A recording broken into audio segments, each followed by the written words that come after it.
Welcome to the Dynasty Dads Podcast. Football, rankings, debates, dad stuff with your host, Justin Williams and Matt Renshaw.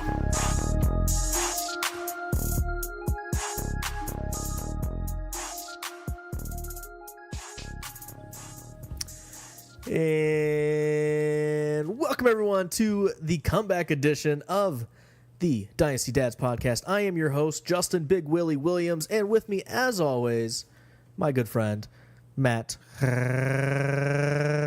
Renshaw. Matt, how are you today? Good, Big Willie style, huh? Absolutely. Going back to the 90s rap, All Will in Smith. it. Getting Willie with it. Na na na na na na na. You Man, it's good to be back. didn't think I knew that one, did you? I did not. Man, I'm like hyped up. I think that's what the kids are saying. I'm pumped up. I'm ready. I have my dad stats. I have my stories. I have stats. my news and notes. We got an amazing interview with the Bob Lung later. The writer of the #1 is it Fantasy Sports magazine Yep. on Amazon? On Amazon, yep. Yeah, on Amazon. Kind of a big deal. Yeah, he knows his stuff. The Fantasy Football Consistency Guide of 2018. We got the writer here today. It is a packed show, and I got plenty of opinions. I've been writing them down. I've been saving them. And, Matt, you are just going to get, like, the full load today, man. Mind blown. Oh, man, I am ready. I'm not worried. Anyways, before we start, Calm down. woosah. Before we start, we got to plug iTunes. That's right. The #1 place to listen to the Dynasty Dads podcast is on iTunes. You could comment, share, leave a review, download, rate, repeat, whatever you want to do. It's all on iTunes. Also, be sure to check out our website, dynastydads.com. And, of course, the easiest and best way to communicate with Matt or I is on Twitter. And, Matt, what is our Twitter handle? At Dynasty Dads. At Dynasty Dads is right. So, without further ado, Matt, we got to tell some kid stories. It's been a month. Absolutely. So, what's been going on, man?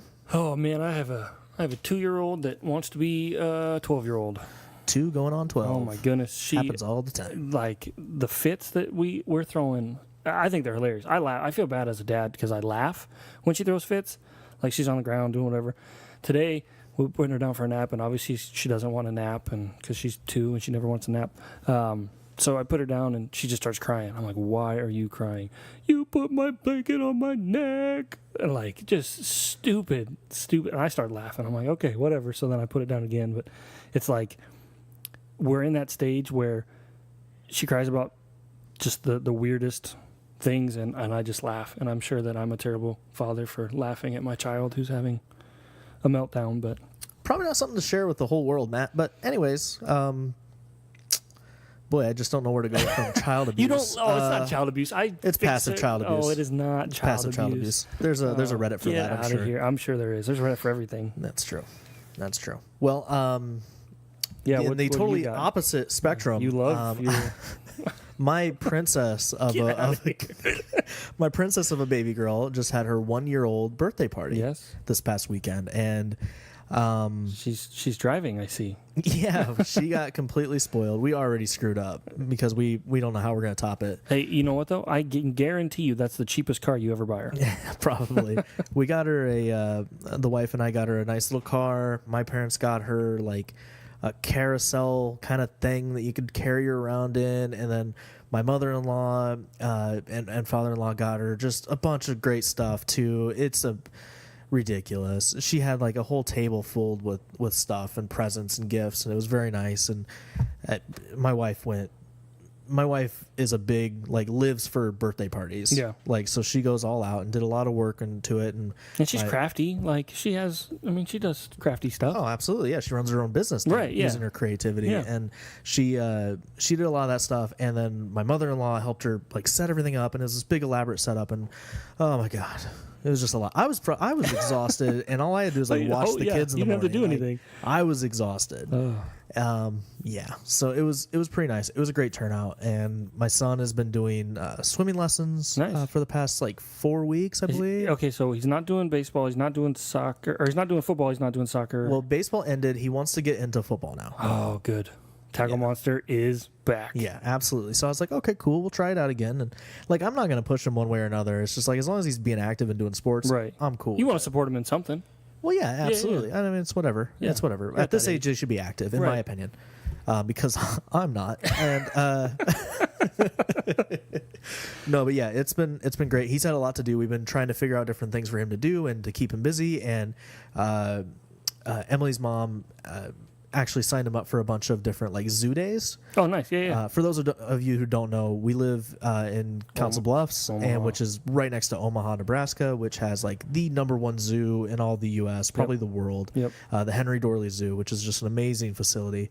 And they have these different zoo days for kids. You sign them up, and the kids spend the whole day there. It's like daycare, only At the zoo. they actually learn stuff. Yeah. Which is great. And it's only for one day. And we've signed him up for like 3 of those, and he's just absolutely loved it. And his last one is this Friday, which big day. Yeah. Big day. Yeah. We're looking at, speaking of signing people up for stuff, we're looking into dance for our girls. They've watched a couple movies and they just want to dance and spin and be ballerinas. So we're looking at doing that. It's funny you say that. Emily brought up the other night like some kind of mother-daughter like tumble classes for little kids. Yeah. Like Carly has to be, I think, 1.5 years old to start. But I was like, she brought it up and she's like, hey, I want to sign Carly up for like gymnastics. And Right. my like knee-jerk reaction was like, no, Right. she's a baby. She's my baby. You know what I mean? Like I was like, no way. Yeah. And then she's like, no, shut up. Listen. It's It's like designed tumbles. for- And I was yeah. it was, I don't know, it was weird. So she's like, apparently they just roll around and like, yeah. do- Somersaults. yeah, Yeah. cute stuff. I was Yeah. like, okay, whatever, Yeah. cool, yeah, sign her up. Well, it's fun. That was nice. We got to catch up. Yeah. We got to talk about things a little Yeah. bit, and now We get to the football. we get to the football, the meat and potatoes of the show. That's right. Matt, do you want to take a quick break before we get into the news and notes? Because I got a we lot, gotta reset. man. I got a lot. I see all these news and notes. And we got a while to make up for. So yeah, let's take a break. All right, we'll be right back.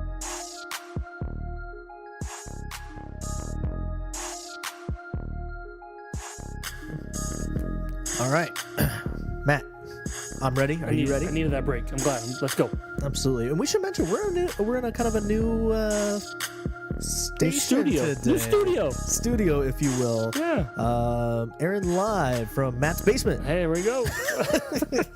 So it's kind of weird. I'm kind of out of my element. It's a little different, but you got to make things work when we can. The normal studio is being worked on right now, so we adjusted. Yeah. And I think it's adorable that you have an empty bottle of Seagram's Escapes Jamaican Me Happy flavor. I think my wife was down here last night. Sure, it was the wife. That's right. And she probably read your Jose Canseco books. I see you have a couple there. Oh, the yeah, Yankee man. years. Vindicated, Yeah, Yankee this is- years. this Yeah, is definitely I'm a where your wife baseball hangs fan out, I as can well. tell. Yeah, I'm sure your wife hangs her out books here are all the right time. next to it. Get out of here. Right. Okay. Sure. All right.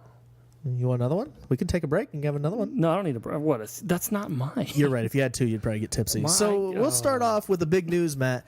Rumor has it that the Browns are considering Dez Bryant as a replacement for Josh Gordon. As you probably know, Gordon has recently announced he's going to miss the start of training camp to work on some mental health and anxiety issues. Nothing to laugh at. No. And Dez Bryant was released from the Cowboys this offseason after failing to reach 1,000 yards receiving for his third straight season. Yep. Bryant is only 29 years old. Matt, what say you? Is Dez Bryant going to be a Cleveland Brown? I do not believe that Dez Bryant's going to be a Cleveland Brown. I've said it on other podcasts. He's trying to go to a contender. I don't think the Browns are a contender. I could see him going to a team that someone gets hurt, or I don't know why, but the Bengals just make a ton of sense to me. They would give him playing time. It's a decent team. They've got a solid defense. AJ Green, Mixon, Dez. I think that makes sense. I think he'll go to a contender, more of a contender. I think he's going to wait out this current situation and see what happens. Yeah, there's no reason for him to sign now, but I do think that while we all think, oh, it's the Browns, they're not a contender, I can see Dez Bryant saying, dude, I get to play with Juice and I get to play with a young quarterback in Baker. I mean, that might be kind of cool. Maybe. I don't see him wanting to be in Cleveland, Ohio. No, and maybe it's a 1 year. But then again, who prove it. does? No one wants to. Well, Baker, I guess, apparently wants to be there, but Well, he should say that. yeah, I don't know. You never thought Dez was getting cut. No, I didn't. I think he wants to. In my mind, I think Dez knows where he wants to go. He's just waiting for that team to go, hey, we want you. Does that make sense? Yeah, it's yeah. low self-esteem kind of deal. Yeah, like It's like when you're waiting for the pretty girl to ask you out, right. which, I mean, that kind of worked out for you. For me, Yeah, absolutely. So what do you think about Josh Gordon then? What has this done to his draft status?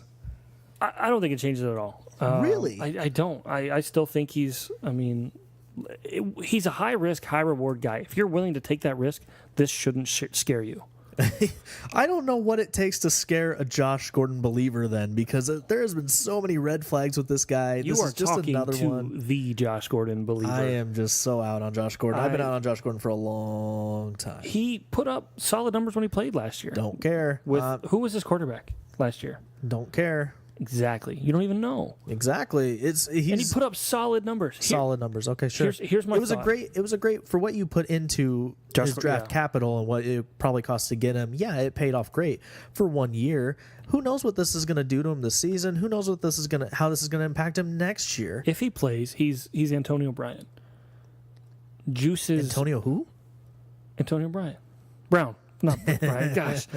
Des Bryant. You are rusty, my friend. I am. No, Antonio Brown. He's Antonio Brown. I've heard of him. And Landry is Emmanuel Sanders. Interesting. Like, he is the big play, number one guy. He just has to play. And if you're willing to risk that he's going to play, you'll be rewarded if he does play. I'm disgusted that you just compared. I know you love Landry. yeah, Landry is a anybody slot to machine. Emmanuel He's not a big Sanders. play guy. I know the news out that he's going to be the number 2 and he's going to play outside, and that's dumb. They didn't pay him all that money to play outside. They paid him that money because he's a stud slot receiver. Sure. Okay. Anyways, Jarvis is great. Top 10 wide receiver this year. So False. speaking of guys that aren't going to training camp, Julio Jones is not going to be reporting to training camp to show his displeasure with his contract situation. In 2015, Julio signed a 6-year, $81 million deal with $47 million guaranteed. Yep. I think Julio's being a real diva here, man. I do too. This is unbelievable. Yeah. There's guys he's not even like first or second or third on the pecking order right now when it comes to like contract situations. Nope. No, I don't. I remember I think it was in April that he took all of his Atlanta Falcons stuff off of his Instagram and his Twitter, and you could tell there was something was brewing then, and he wants a new contract. The Falcons have come out and said, we're not going to give you a new contract. We may give you a new contract next year, but we're definitely not giving you one this year. They said, dude, how about you just hold on 1 year? Yeah. We'll talk next season. Right. And he's like, nah. Nope. Nah, I'm not going. And I get it. You know, I understand why these guys do it. Like, Des Bryant signed a 5-year deal and got cut 3 years in, so they're trying to get the money when they can get the money. But you're getting paid. I mean, what is $47 million guaranteed? Maybe all of his guaranteed money ran out, and he wants more guaranteed money. I don't know. I'm not Julio Jones, but it just I agree with you. He's being a diva. Show up, show some good faith in your team and your management, like the next guy that we're going to talk about that showed up that wants to get paid. Probably the most surprising of the three, actually. Odell Beckham Jr. is going to training camp. OBJ threatened to hold out at one point this offseason, but changed his tune apparently. And as some may know, this season is actually a contract year for Odell. That's right. And the wideout is currently holding an ADP of 104, according to fantasyfootballcalculator.com. Matt, am I alone in thinking that Odell Beckham Jr. is just going to blow up this year? I think he's going to remind us all of who the heck he is and why he deserves to be paid. I don't think you're the only one that feels that way. I agree with you in a sense. They added Barkley. They added an offensive-minded coach. Anybody is better than Ben. What am I going to do? What am I going to McAdoo? So I get it. I like this year for Odell. I think it's a big bounce back year. He may see less targets. Well, he'll see more targets than he saw last year because he didn't play. But the offense may be spread around a little more, but I think that'll make him more efficient. And efficiency is what you're looking for in players. Efficiency, Bob Lung's efficiency. It's guy. consistency. Well, you're right. Those aren't the You're same right. thing. You're right. You know, with all these books down here, you think you'd have a freaking dictionary. I told you said I'm rusty. Moving forward, I'm rusty. Deontay Foreman landed on the PUP list this week. His week 1 status still remains very much in the air. And Matt, I know you're saying, well, he's a backup running back. Why is this news? That's right. Well, Foreman has been a popular sleeper since he was selected in the 3rd round by the Texans in 2017. And Foreman's ADP currently sits at 709. His presumed healthy starter in front of him, Lamar Miller, 705. Mm-hmm. So I would say that this is news. And what does this do for Deontay Foreman? Are you as high on him as what apparently the community is? Seventh round running back? I like Lamar Miller a lot more than I like Foreman. Yeah, especially this year. If I got to pick one of those guys, it's easily Lamar Miller. Yeah. And it's not even close. I wouldn't consider Foreman for another couple rounds at least. Foreman's the handcuff to Miller, in my opinion. You know, no? I mean, yeah, he's probably going to get the bulk of the carries. If that's how you want to define it, then yeah, sure. But I don't think that Foreman's going to replace any production that we see out of Miller. I don't. If there's an injury, I don't think. Right. When he played last year, he did well. He put up numbers. You know, I don't. Yeah, but he only played for a couple games, wasn't That's it? true. I And want that to say was- it was a pretty short-lived, He hype tore his train there. Achilles. Yeah. Yeah. Yeah. Yeah. So give me Miller. I like Miller, and we'll get to Miller a little later in the show too. Hashtag Luck Watch. According to the head coach in Indy, Frank Andrew Luck is expected to play in the Colts preseason opener on August 9th. Now wait a minute. Are they using high school balls or are they using NFL-sized footballs? It'll be the first time we see Andrew Luck on the field in over 19 months. 19 months. I believe it when I see it. It's been a long time since we've seen Andrew Luck on the field. We talked about Andrew Luck almost every week last year, Yeah. and we said You were. I will give you credit here. You were the first one that said you did not think he was going to play at all last I did year. say that in the preseason. I will. I give said that you- early. Yes, you did. I said that was tip my all- hat to you there. They were just saying that to keep the fans interested, to keep coming to the games. And I was didn't- right on you that. were. Yes. I do remember I will that. tip my hat to you. But it was there are people still taking Andrew Luck fairly high. Dumb. Yeah, Dumb. I'm worried. Dumb. Prove it. I have no problem paying that price for a guy that's done it. I'm not paying that for a guy that hasn't played in a year and a half. It's just when you look at the quarterback landscape, it's like I'd rather not take the risk on Luck because I don't think there's a ton of upside there. Right. And I'd rather just take a guy, Everyone assumes that Luck's going to come back and be Andrew Luck. He's had shoulder problems. What if he just comes back and he's just a guy? outside of T.Y. Hilton, who does he have to throw to? Don't you know? Eric Ebron is breaking out this year. Yeah. God. No, I'm off the Eric Ebron train. I don't care where he was No. landing at all. Maybe And, Dallas. yeah, I'm sorry. I don't believe too highly in Deion Kane or Doris Fontaine, right? Yeah. Like, no, thank you. No. And we've like Ryan seen it Grant? with T.Y. Hilton before. You It's like not Ryan that Grant? good. No, stop it. Jack Just Doyle? Stop it. Hines? O'Doyle rules. Yeah, it's how many? I just don't get it. And there's 3 running backs there that Marlon? are all Get like off the Marlon? exact same guy. None of them are better than the other. Yeah, when you have 3 running backs that your coaches and your apparently everybody's talking about them all being like vying for playing time, you don't have a good one. Yeah, it's like the old adage: when you have 2 quarterbacks, you don't have a quarterback. Exactly. Yeah. Exactly. Thank you. Yep. You got a little heated. A little bit, Matt. This has been built up for months, You want a Matt. drink of the Seagrams? No, it's empty. You finished it. So with Hunter Henry down and out for the season, Antonio Gates and the LA Chargers have been negotiating a return for the 38-year-old vet. Mm-hmm. Gates has played with the Chargers for his entire career, something we don't see a lot of anymore. And he's coming off the worst season of his entire career. Let's see. Stat. Should we be? Yeah, I know, right? Should we be drafting Gates in 2 tight end leagues? Yeah. Should we? Yeah. Wow, I didn't think you were going to say that. I thought I was the only guy that would be like considering it. I consider it. I mean, when you look at some of the tight ends that are getting drafted, I mean, would you rather have Gates or Jonnu Smith? I was just about to say Jonnu Smith. Were you? I was just Hey, about to we're say starting Smith. to get the mojo back here. Wow, that was crazy. Yeah. And I think I would probably Are we boy. talking? If we're talking dynasty, That's a tough one. I like Jonnu Smith dynasty wise. Yeah, if but I'm- Gates is actually going to produce something this year. I think I would go with Gates. It depends on who my other tight end is, I guess. Right. I mean, it's all relative to your league, but yeah, I mean, I'm in a few 2 tight end leagues, and I own Jonnu Smith a lot of places, and I'm going, would I rather have Gates? Maybe.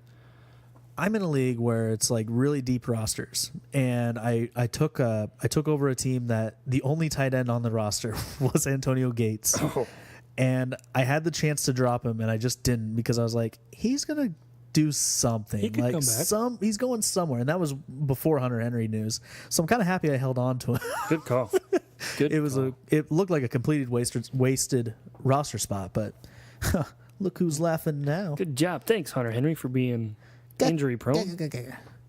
Todd Gurley got paid, Matt. Oh, $60 million in an extension through 2023. Wow. And he got $45 million. $45 million guaranteed, which is a new record for the running back position. Yeah.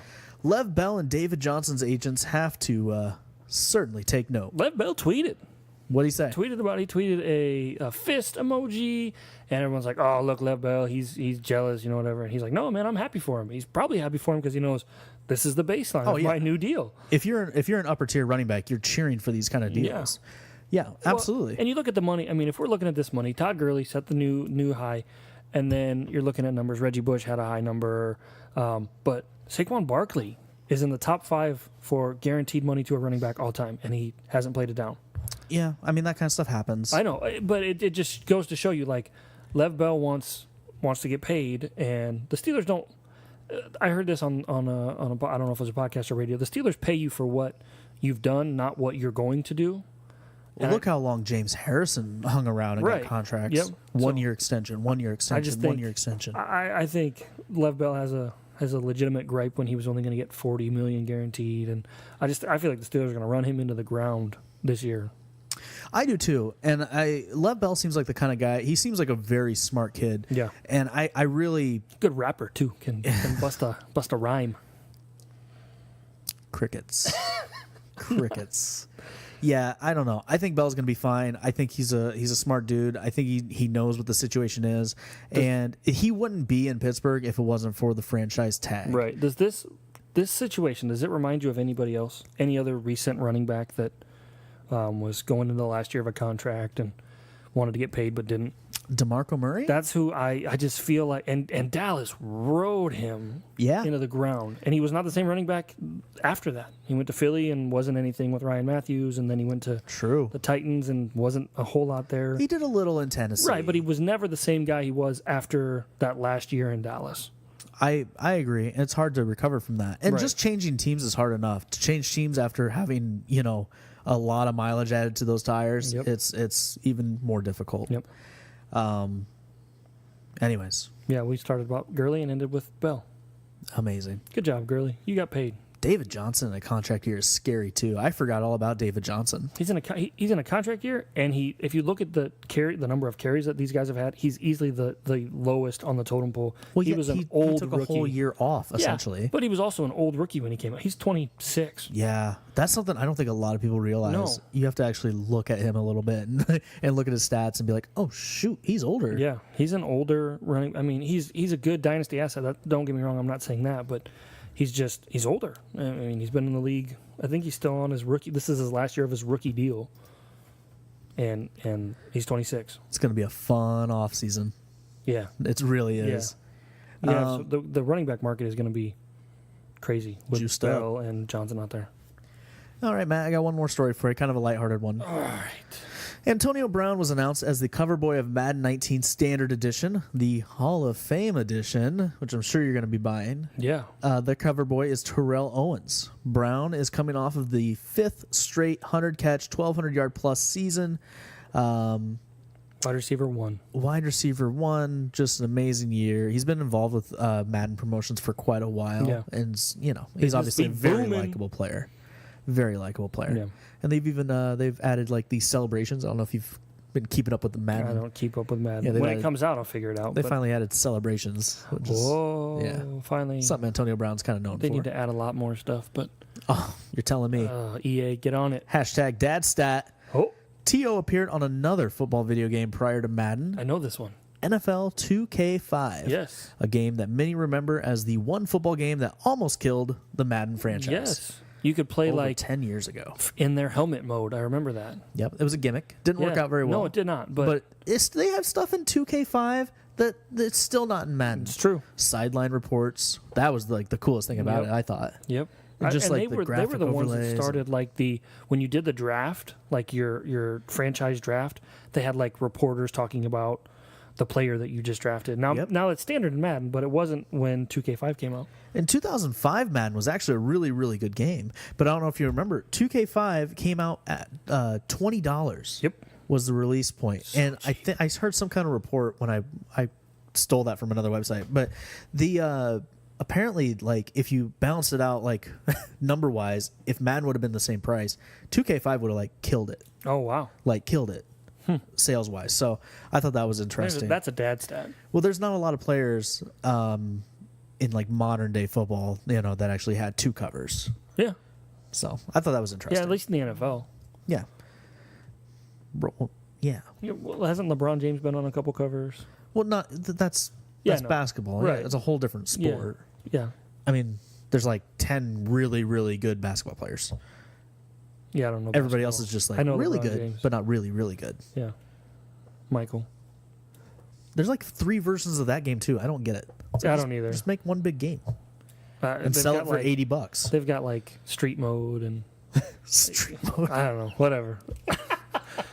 Street mode. Do you remember NFL Street? Hell yeah, I remember NFL Street. NFL Street. NBA Street was my thing though. Yeah. He's on fire. Like the first one, I remember playing with a buddy of mine, and the first like NBA Street had a. This is a video game podcast now. I don't care. The first one had like an unlockable like Yeti character. Yeah. That was Yep. nuts. It was the Grizzlies mascot. Yeah, it was. Yeah. You're right. Was I the friend that you played with? No, it wasn't you. I hated you more than I do now. So we're gonna take a quick break, and then after this, you got to get Bob Long I'm on getting the line. Bob. I'm getting Bob now. I hope he's ready because we're kind of like just He's gonna be good. It's coming out of nowhere. gonna be good. Yeah, it's gonna be a great interview. We're really psyched up for it. So stay tuned.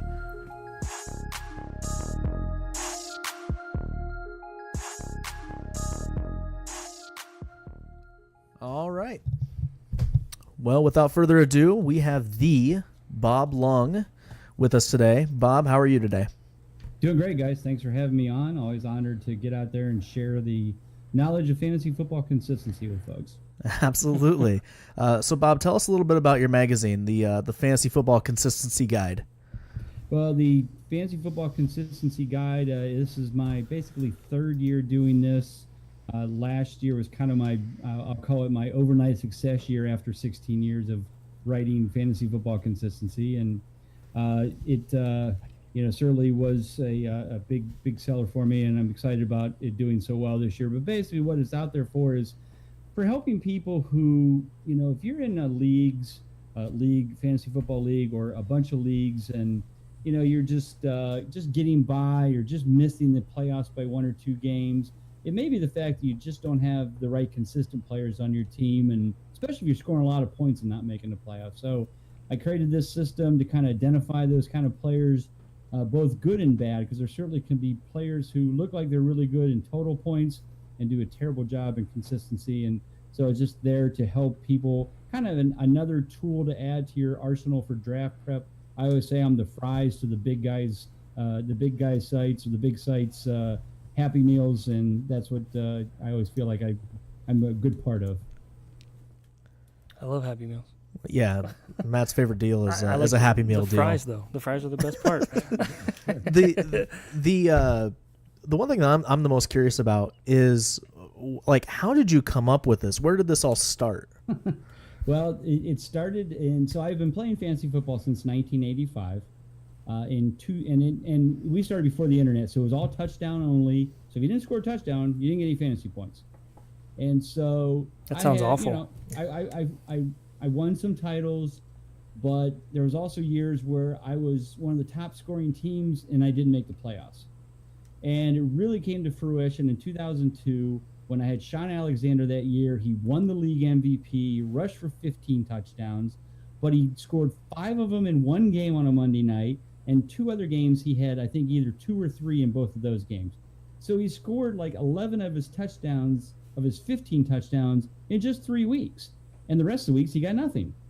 And at the end of the year, I was the highest scoring team in the league, but I was 7-7, and I missed the playoffs. And so I'm a CPA by day, so I'm a bean counter, so numbers are my thing. And so I'm like, okay, I got to analyze this. I got to break this down. I got to figure out what went wrong. And basically what I figured out was if Alexander would have just scored 1 touchdown a week for those 14 weeks of the regular season, I would have won 2 more games, made the playoffs, and won the championship. Wow. And so that's where consistency was invented. And from there, I just started building on the idea, try to make it more automated. My brother-in-law was into Visual Basics programming, so he created kind of what creates the numbers today. Then somebody got it onto the website. And so now the website, Big Guy Fantasy Sports, there is something called the Clutch Report. And you can input your scoring method and number of teams in your league, and it will calculate who the most consistent players were for your teams last year, so that you can kind of help decide, oh, maybe Cam Newton isn't that consistent. Maybe I should stay away from him. Or maybe, Ben Watson's a little more consistent than I gave him credit for, and now he's going back to New Orleans, which may be a good value. So that's what it's there for. It's that tool to kind of separate those guys that you're kind of on the fence between certain ADPs and positions, and let consistency help you make a better decision. That's what it all came about, and that's where it all created from. Now, there is a lot of information in this magazine, like over 160 pages of content. And I showed it to my wife. I showed her I was reading it, and she's like, there's no pictures. And I said, nope. All numbers, statistics. Exactly. It's a lot to take in. We know what Aaron Rodgers looks like. It's taking up wasteful space. I mean, that's what somebody said. Somebody said, well, what would that book be like if you put it into like a real fantasy guide that you'd buy on the shelves? We had pictures and all. I go, my gosh, it'd be 250 pages. Yeah, it'd be huge. Because I'd only be able to do one profile per page because I'd have everybody's pictures and and all that stuff. So yeah, no, it's a lot jammed into 162 pages, but I kind of like it that way. And what I was getting to before Matt cut me off was, what can you explain like that process that goes into creating such a large magazine? Okay. So basically, because of the fact that I don't do any profiles on rookies, I start almost the weekend after football season ends. So I start in January. When the playoffs are going, I'm starting to put the numbers together that you see in there, because those numbers are already in place. They're not going to change. So I create all the profiles. I do everything except write the actual verbiage in the profiles, and then, of course, the ADPs and that kind of stuff. I have almost all that done before the NFL draft starts. And that's the only way I could get it done. Because if I tried to wait until April to start that, there's no way I'd get done by June 1st. And I want to be the first one out. That's kind of my goal, fantasy football-wise. Sure. To have the first magazine out. I'm really, June 1st is the goal, and I made it. But I've already had people say, well, why can't you just do it like right after the draft is over? I'm like, well, I could, but it kind of takes the fun. But I want to see where the rookies land, because it does have an effect on veterans. If you have like a Calvin Ridley coming into Atlanta, that's affecting, Mohamed Sanu in the role he plays. Doesn't affect Julio Jones as much, but affects people. So I kind of have to wait till I see where the rookies fall, what some of the talk is. So that's why June 1st is a better start, release date for me. It gives me a little bit of time to kind of see what the teams are thinking about with these rookies when they bring them in.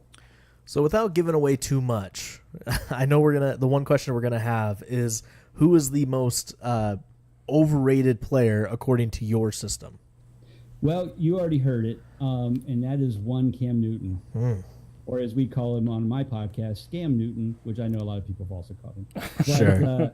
Cam Newton last year was third in total points, fantasy points, in a 4-point per passing touchdown, which, everybody, when they don't have consistency at their helm to look at, will go, well, I should draft Cam Newton. He's the third best, fantasy quarterback out there. How could I lose? Well, his consistency last year was 44%. That means that less than half of the games, he did not earn enough points to qualify as a QB1. That's sad. And if you're relying on that guy because of those total points value, you're going to get burned. At the end of the year, you're going to be that guy who says, damn it, I missed the playoffs by 2 games. What went wrong? Probably Cam Newton.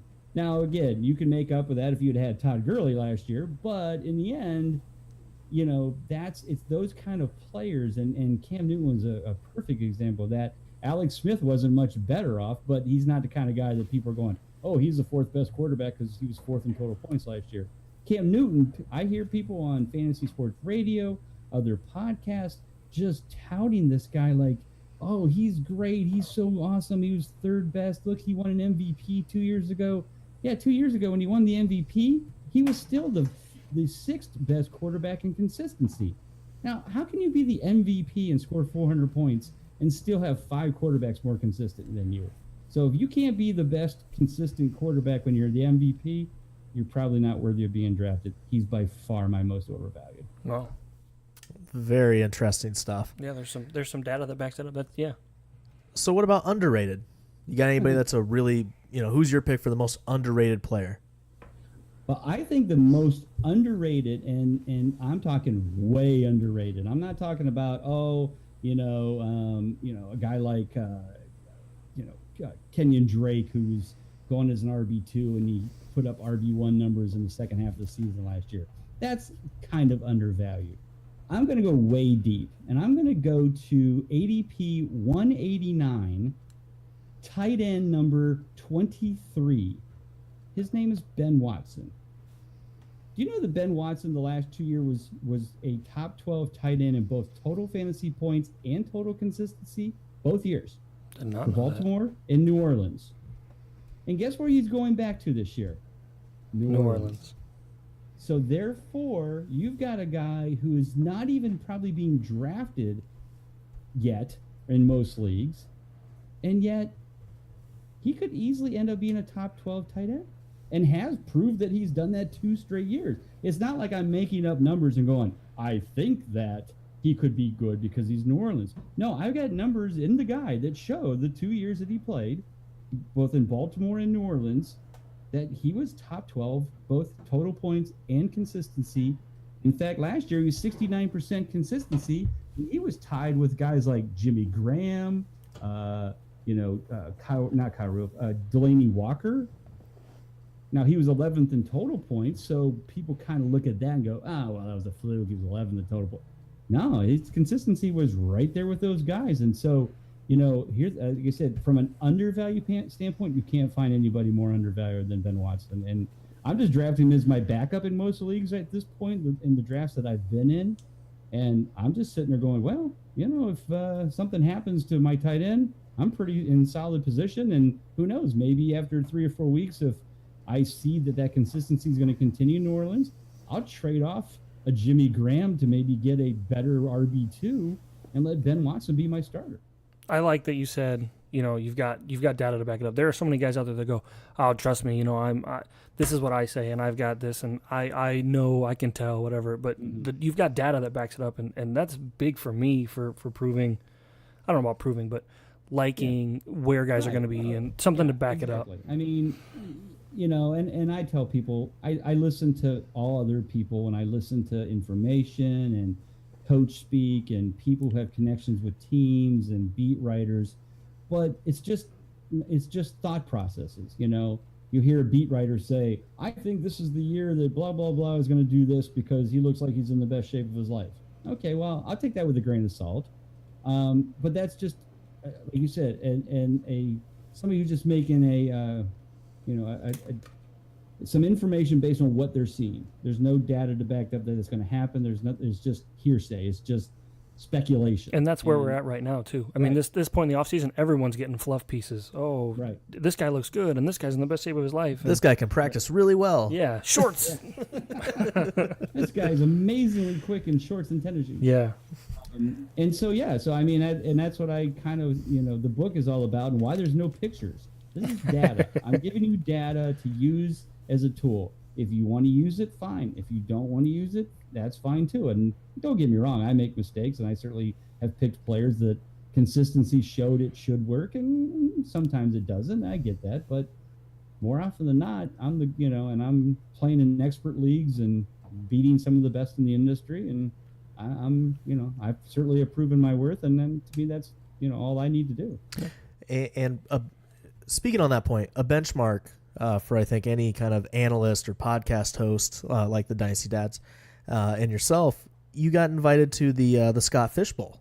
Am I correct? How did your draft go? 5th year, I think I've been in it. Wow. I haven't been in all of them, but I've been in probably the last 4 or 5 years. Well, how did the latest one go? So, it's always interesting because there's always some uniqueness in the scoring method.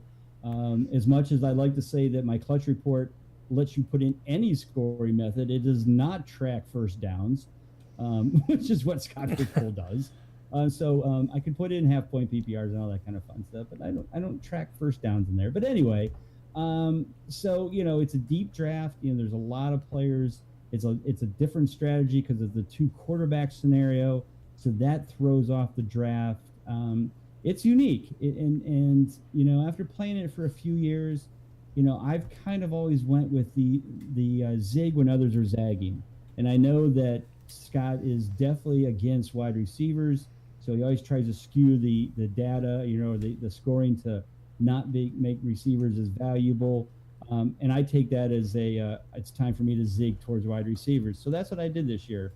I have as my main starters DeAndre Hopkins, Michael Thomas, Demaryius Thomas, Danny. Let's see, and then I took Julian Edelman.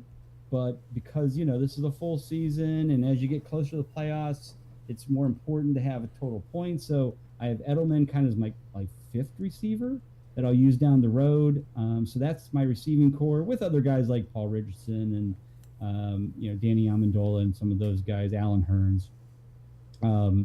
Then at tight end, I took Jimmy Graham as my main guy, and of course Ben Watson. And Mike Gesicki. So I had 3 tight ends because I think you get an extra half a point PPR and first down for the tight ends. Yep. So I wanted to load up a little bit the tight end thing. Where I'm probably my weakest is that running back. My starters for the first 4 weeks will be C.J. Anderson, Lamar Miller. Mark Ingram will be my starter at week 5 on.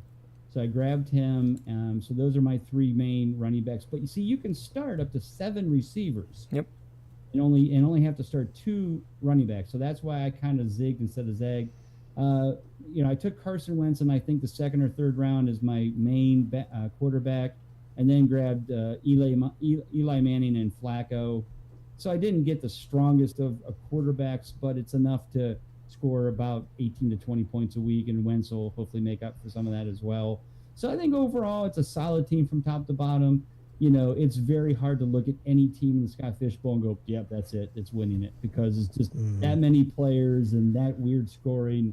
You just try to put the best team you can out there. And, like I said, it just makes it an interesting draft. And it's weird because then I'll go into a regular draft and go, wait a minute, I'm not supposed to draft this guy now. Yeah. It just throws me off. But you got to adjust. It's fun, and I love being a part of it. And I know you guys were in it this year too, right? Yes, we were.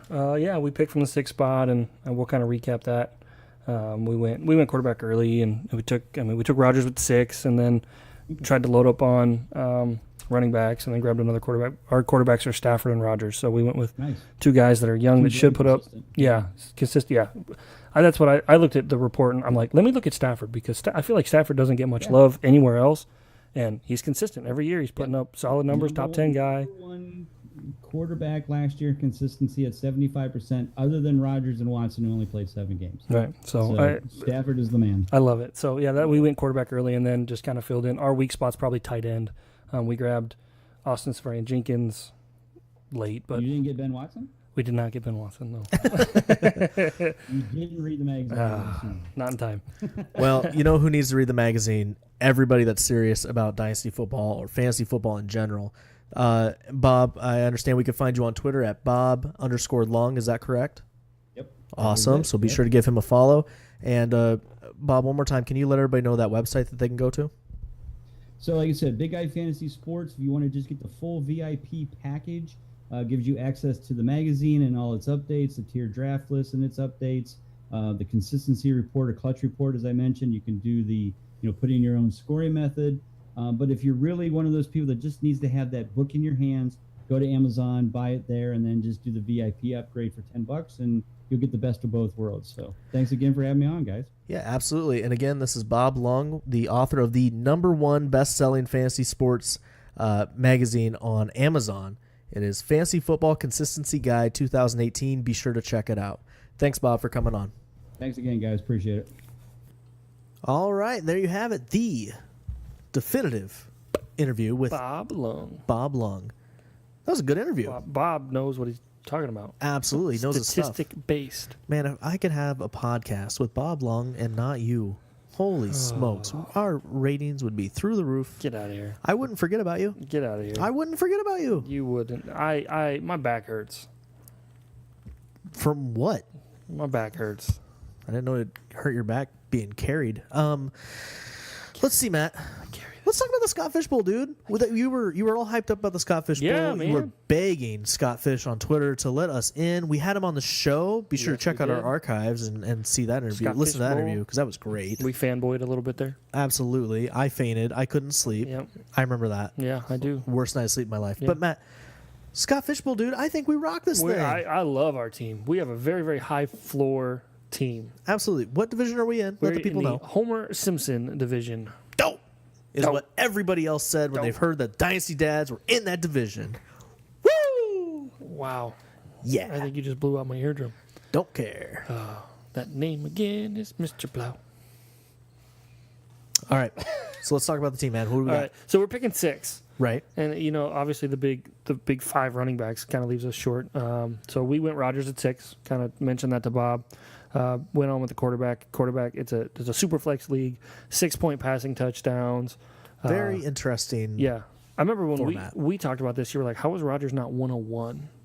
That was something that you and I went back and forth on Yeah. because I know you're I the did one that lots did of all the mocks controlling and we made just the picks and communicated and Yep. you asked me who should we get and you showed me the pre-draft list and I was like, man, I'm not mad at somebody taking Rodgers 101 in this format. and I told you there's no way that will happen. It does. I'm just saying it kind of makes sense to me. He did go 101 in a couple. I know at least one draft. You can kind of see everyone else's drafts. He went 101 in a couple of them, but it's got to be RB heavy with the point per first down. Sometimes to win a league, especially a league of this size, you have to go against the grain sometimes. One guy took Dalvin Cook 101. Too far against the grain. So tell the people a little bit more about our team. Who else we got? So we got Rodgers with the first pick. Then we went Devonta Freeman, second round, upside RB1. Then we got our guy. We were so excited to get this guy in the third round. Couldn't believe he fell. LaShawn McCoy, Shady. shady. And then the next day, the news broke that He might. he has Might been be- accused of. Yeah, he might be a woman abuser, Yes. dog abuser, Child abuser, child abuser, steroid user. all absolutely awful things. Where if we learned that about him, it'd be pretty bad, and we'd probably stop talking about our team altogether. That's true. Then we went Stafford, doubled down on that quarterback with that super flex. In which you and I have a complete man crush for Stafford. Yes. I think he's like one of the few players that you and I totally agree on, Yes. are super high on, higher than most of the industry. Yes. And especially this year when we get closer to our preseason or hot Hot takes, take it or leave it. we're going to be on the same page with Yeah, Stafford again. I'm I sure can we feel will. it. So then we talked before and we were going to try and load up on running backs, but wide receivers fell to us. And so we grabbed Landry in the 5th, Juice. your guy. Yeah, you can already tell who You pounded on the table for that you one. did. You went full Shanahan on that one. Then we grabbed Lamar Miller in the 6th, which I love. We kind of talked about Lamar Miller in the news and notes. Yep. Double down. Alshon Jeffrey fell to the 7th, so we grabbed him Great there. value for I just- Alshon. I loved it. Dude gets forgotten about in every draft I'm in. He's going to have a very high floor, which I'm sure we'll go into deeper. Yep. That's kind of the theme for our team. Then we started to go a little bit upside. We grabbed Sammy Watkins. Yep. Great pick this late. I liked Sammy there in the 8th round. Pick 91 overall. Wow. 102, we grabbed Cooper Kupp. That slot machine, half-point PPR, half-point first down. I think we're going to get a lot of points out of him. Then I pounded on the table for this one. Isaiah Crowell. That's right. in the You did. 10th. Yep. Still haven't given up. Nope. I still like him. I actually like him more, I think, in New York than I did in Cleveland. Yep. We need to get a tight end, and we're weak at tight end. We went ASJ in the 11th, handcuffed Donta Foreman with Miller in the 12th. Then we started going young receivers. Christian Kirk and Anthony Miller were our 13th and 14th round Dude, picks. if you had to pick two rookie wide receivers that have the best chance of breaking out this year, I Those think two. those two are right there. Yep. Like you need them for this year only. You can only pick Yep. one. It's not we dynasty, got both of them. and it's redraft. And yeah, we got both guys. They so. have a higher chance than the Gallup. They have a higher chance than Ridley. I think they're right there with Ridley and Sutton. They definitely have a better Oh, shot yeah. at. Yeah. Dude, I know it's a 1 year deal, but those guys are great rookies, high To upside. give the listeners kind of some players that went in between them, we took Christian Kirk, and then in between him, Josh Doxson went, Kenny Galladay went, Michael Gallup went, Tyrell Williams went. I would take those wide receivers over any of those players. I would have taken Yeah. Anthony Miller over any of those guys. Yeah, maybe Galladay, but yeah, I Yeah, agree. right. Miller's going to end up having a higher ADP I than love Galladay. Miller. I love Miller. Yeah, by the time preseason rolls around, little deeper into preseason. Yep. We need to get a third quarterback, so we grabbed Josh Rosen in the 15th. Man. Probably going to start by week 3 or 4. This is our rookie run. And then we went Jordan Wilkins in the 16th, who could be the starter in Indy. Any three of those guys could end up getting a really good amount of carries. Yep. 17th and 18th round, we double dipped on Jacksonville wide receivers. We grabbed D.D. Westbrook and Keelan Cole. And that was more you than me, but I liked it. They're both. One of those guys is gonna be a viable wide receiver. You would imagine a scenario where that's going to Blake happen. Bortles has supported 2 top 24 wide receivers in the past. Look at that. Look at that Yeah, dad stat. Yeah. Then we went Jonnu Smith. This is where we started going, we need quarterbacks or tight ends. Jonnu Smith, Blake Jarwin. My guy, I like this guy late, Taylor Gabriel in the 21st. Yep. And then we grabbed another tight end, Nick Vanette, in the last round because it's tight end premium. And Matt, like I mentioned before, I think our theme we agreed on really early was let's just go high floor. Yep. High floor seems to be a really safe way to play it. Yep. And then in the later rounds, let's take some best value rookies that we can possibly get. Yep, that may pop. Let's hope one of them pops, and then we have a contender on our hands. I agree. And I think that this team is a contender as it sits without the rookie production. I like our team in the division easy. You know, I didn't look at all 900 teams. I'm not. There's a guy out there that's ranking all 900 teams, but I like our team the best in our division. But everyone says that about their own team. But I try to look at it from this isn't my team point of view, and I really, really like it. It's just in all leagues that I get into, I always look at them from a high floor perspective. That's Right. what I always want to do. And you get so many people in the dynasty community, at least, that want to do, I want to play for next year. Right. I want to have Which all is these rookie picks, so and I want to dumb. have all these rookies. And it's just like they don't always rookies. Yeah, I felt like Fred Flintstone there for a second, but it just doesn't make sense to me. I think No. we have a great team. I think we're a contender, Yep. and I really don't know what else there is to say about No. it. We're gonna let the cards fall where Yeah. they may. If we, I like going quarterback heavy. We talked we were going to punt tight end, Yep. and hope that somebody that we grab late produces, and I think we did just that. Absolutely. And, about 6 months from now, Scott Fish is going to come crawling back to us and say, man, you got to teach me your ways Yeah. and all these other guys, and we were going to have you back next year. Right? It's going to happen. Gladly. Maybe we can have we can each have our own team next year. Ooh, don't get greedy. Don't get greedy. So we're going to take a quick break. We're going to come back, and we're going to close out the show. How's that sound, Matt? Sounds good. All right. Be right back.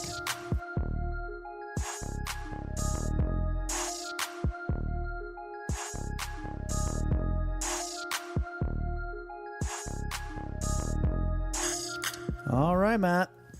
I think we got the rust knocked off. Yeah, I think we're in mid-season form. It's the preseason for us too. If this is mid-season form, that's kind of sad. No, we'll be good. We'll be good. We're getting, training camp. This is training camp. We're working out here, and then we go back to our regular studio. We'll be ready to go. Yeah, too bad we can't take Seagram's Escapes. Oh, wouldn't that be great? Oh, I'm sure you I'll would let think my so. wife know. I don't drink. I was drinking Jack last night. Dude, I'm sure you weren't. I will show you the empty bottle. Matt, we posted a poll on Twitter, and this We is did. from a conversation that you and I had earlier. Yep. Why don't you let everybody know what that poll was? So the poll was: have you ever purposefully tanked fantasy football season? And this is more dynasty related. It's not redraft. Like, there's no reason to tank in a redraft league. Because we're the Dynasty Dads podcast, and that's all we talk about. Right. But Dynasty anyways, Dads, yes. So have you ever tanked? 81% of our responders said they have not tanked. yeah. 19% said they have. See, I wish the question was different. I wish the question was, should tanking be allowed in Dynasty leagues? I think that would have been more of a fair question, because I think my opinion is a little bit different than most of the community. Well, clearly with that result. Yeah, well, that's not the same question. Well, that's true. I believe that tanking should be allowed, but only if everybody is prepaid the year in advance. Ahead of time. If that's not the case, you shouldn't be allowed. In redrafts, it shouldn't be allowed. You should put the best team you have on the field, whatever you think that is. But all these guys that have in their constitutions that tanking shouldn't be allowed, but you have to prepay a year in advance, I think is completely asinine. Okay, so when you say tanking, Like, I just want to make sure. I mean, not putting a lineup out. Okay, that's what I was going to That's ask. Did you tanking. complete a lineup, or do you just don't? You're Nope. just paying, and you're playing for next year. You're not even gonna. And You want you're- 0 you're- wins. You're getting a 0 for the week. You're getting, a very, very low score for the week on purpose, knowing that you don't have a chance to win. See, here's what my issue with that. Okay. My issue with that is it doesn't just affect you. It affects other teams. If you're in a big league and you don't play everyone, not everyone gets that automatic win that you're giving them. Sure. Okay. Fine. But it's no different than me playing you week 1 and all my players are healthy. Yeah. And then week 1 at the end of the games, they all end up getting hurt, or my main players get hurt. And then week 2, that guy has a much better chance of beating me than you did in week 1. Your roster changes from week to week. You know that. I know that. I do. Yeah. And it's just the way the schedule goes. It's the way the cookie crumbles, if you will. You can't help it.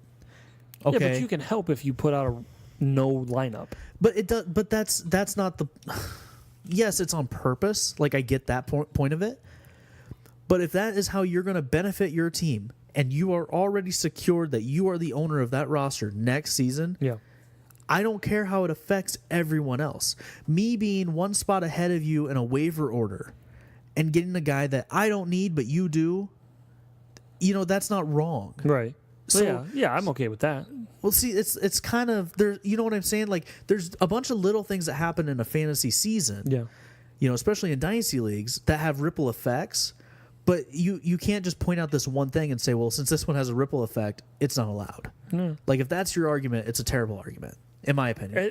My argument is I've never had to do it. Have you ever done a tank? Have you ever tanked No, in a because league? I've never been in a league that allows it. Oh, really? If I'm sitting there at With as 6 many wins, leagues as you're in, you're not in a league that allows tanking? no. I'm in a That's- lot of leagues. I know you. and They That's why all we have a just talked rule about written that. for no tanking. Wow. Like, not on purpose. I don't have a problem with it. I wouldn't do it. Does Now, that make sense? Don't get me wrong. I've made starts where I'm like trying to lose. Yeah. Where it's like, oh, well, I guess Eli's not that bad. Right, and right. Drew Brees looked pretty tired. You know what I mean? Yeah. Like I've done You make that. questionable decisions. Yeah. But I've never like just full out been like, nah, I'm gonna take an L this week. Yeah. I think that should be allowed in this situation. The only time I've benched an entire team is when we were in a league together, and we just wanted to see what happened. What team scored the most points? Oh yeah, because it was We did based off that. of bench points. Yeah, yeah. The tiebreaker was bench points. So Right. we put everybody on our bench, and we said, okay, the Who's best got the better overall team is going to win. Yep. And I think didn't you sign like quarterbacks, or I signed quarterbacks? Or One something of like us that? did. I don't know. Yeah, we dropped a bunch of like actual decent players for a bunch of quarterbacks. quarterbacks to win. Oh, yeah. Oh, the good old That days. was fun. The good old days. So yeah, I So brought it up. I'm sorry. Go ahead. We just had some responders that I said, if you vote yes, please explain, kind of what you did. Give me, how it worked out for you. Because, you see teams, the Browns have tanked for years, and they're finally starting to see the fruits of their labor. Nah, I don't like that argument. Or whatever. So I hate when people compare it to like real NFL. It's not real NFL. no, it's not. But so some people, one guy, here we go. Hector Gutierrez said, took over an orphan in total points, decided first pick. I traded each and every valuable player and picks for players on the IR. 1 year later, my team is stacked. Saquon, McCaffrey, Hunt, A-Rob, Corey Davis, DeAndre Hopkins, Kirk Cousins, Jimmy G. Mahomes. That sounds like a stacked different team. That's a different way to do it, because he traded away everybody for future picks. Yeah. And then probably still put a roster out there. But it was just a very weak, free agent filled backup roster. Yeah. See, that's different. I like that. That's a great loophole. That's something I might consider in the future. Yeah. Trading all your good players for That you guys just that are hurt. you're not going to win next year. Yeah. I took over an orphan 24-team league. Team was awful. Best player on the team was Chris Thompson. And I traded for injury, like IR guys. So I traded for Tannehill and Allen Robinson and all these, and Dalvin Cook. And my team's solid this year, but I had to trade things to do it. But I didn't tank. My team was just naturally bad because I was making those moves. Trading solid contributors for guys that I knew weren't going to make a plan. Well, the reason why I bring it up is because I'm in 2 different drafts right now, and both of them forbid it. Only one of them is you pay for next year, and that's the one I'm fighting for it and pound on the table. And I got a couple guys convinced, but I'm not going to win a vote. Yeah. But the other one isn't like that, and they won't allow it, which I get. Which that one, by the way, is a 4-sport league. Yeah. I forgot to mention You talked that. about that. Dude, that is crazy. Yeah. Those trades. I don't know enough are- about the NHL to do a league like that. Yeah, and we have an NHL startup draft coming up in that league, and I have no clue what I'm going to do. Yeah, you're gonna find a article and just draft Yeah. based off ADP. I legit can't tell you 3 hockey players. Like Mason active. Crosby, Okay. Kane, Yeah, okay. and Ovechkin. Does Ovechkin still play? Yeah, he just won the cup. He's been doing all this goofy stuff with the cup. That's the only reason I know that. I feel like I've heard about Ovechkin for like ever. Oh yeah, him and Crosby came in the same time. I don't know if I This can must name be how our another one. wives feel like I- when we yeah, talk I was about like- NFL. I can't name another guy. Wow, this Hockey. is weird. Anyways, baseball and basketball. I mean, I'm okay at. Yeah, I don't yeah. really understand everything about it, but I'm okay at. I know the players, and Yeah. then NFL. Obviously, I'm pretty good. Yeah, we know that one. Yeah, that draft is going smooth. Yeah. 3 No? starting positions. So it's IDP 2. Okay. So you got 3 D linemen, 3 linebackers, 3 defensive backs, Okay. and 2 defensive like utility players. Okay. That's a lot, man. Yeah. That's a lot in a 12-team league. Yeah. Oh my gosh. Is that what you were asking about advice for IDP for? Yeah, when I tweeted it out, and Yeah. asked for like anybody. I just wanted to find some rankings because Yeah. it's like it's really hard to rank IDP players when you don't have a list of players in front of you. Right. So that was yeah, and I think I found a couple of them. Some of the replies were great. Cool. Some of them not so much, but I'm not complaining. Yeah. Anyway, we kind of went off on a tangent there. A little bit. Sorry, I wanted to talk about tanking because it got brought up. And it Yeah. was- Yeah, I like I said, I've never had to do it. I guess I don't know my league bylaws enough because I've never tried to tank. So maybe I should look into that. But Open your minds is all I'm asking. Just don't see the word tanking and go no. Like if somebody has to prepay for the league, everyone's prepaid. There's no reason to not allow it. Yeah. Let them. yeah, if that's how tank. you want to do it. And Okay. it just means nothing good. It means good things for everybody else. It's one less team to go against. Okay. Instead of going against 11, now you're down to 10. Okay. Yeah, I mean it makes sense. I get it. I wouldn't do it. I would go I'm going to put bad players in my lineup rather than no lineup. Which probably it's the exact same outcome, but maybe I feel a little better about doing it. Yeah. Okay.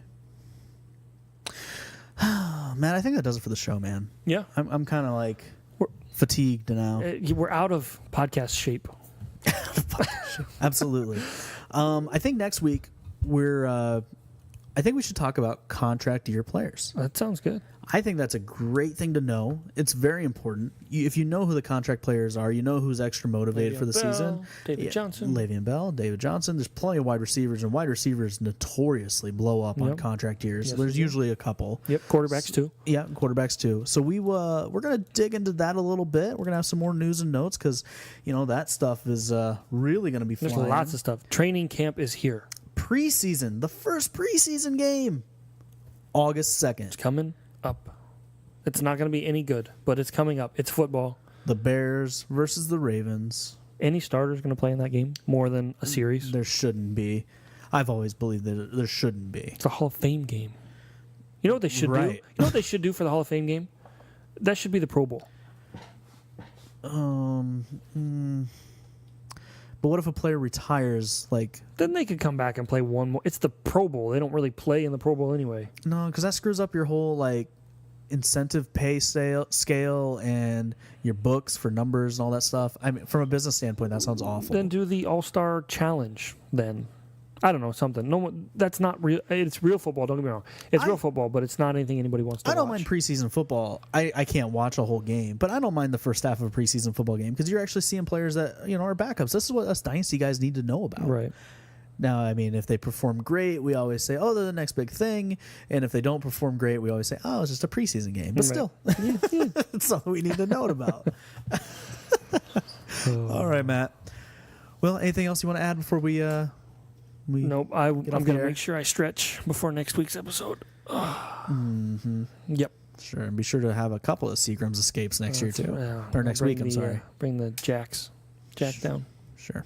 Whatever. I feel like you thought to yourself, like, what's the most manliest drink I will could show possibly you the think of? empty bottle in my trash can. Yeah, I'm sure your wife drank plenty of it. All right, Oh, yeah. so that'll do it for the show this week, guys. Be sure to check us out next week. Same place, same channel, iTunes, dynastydads.com, and at dynastydads on Twitter. We are the place to be. we're out. God bless. Thanks for hanging out with us on another episode of the Dynasty Dads Podcast. Be sure to subscribe on iTunes and follow us on Twitter @DynastyDads. Visit us at our website, dynastydads.com, for articles, news, and notes, Dynasty Dads gear, and more.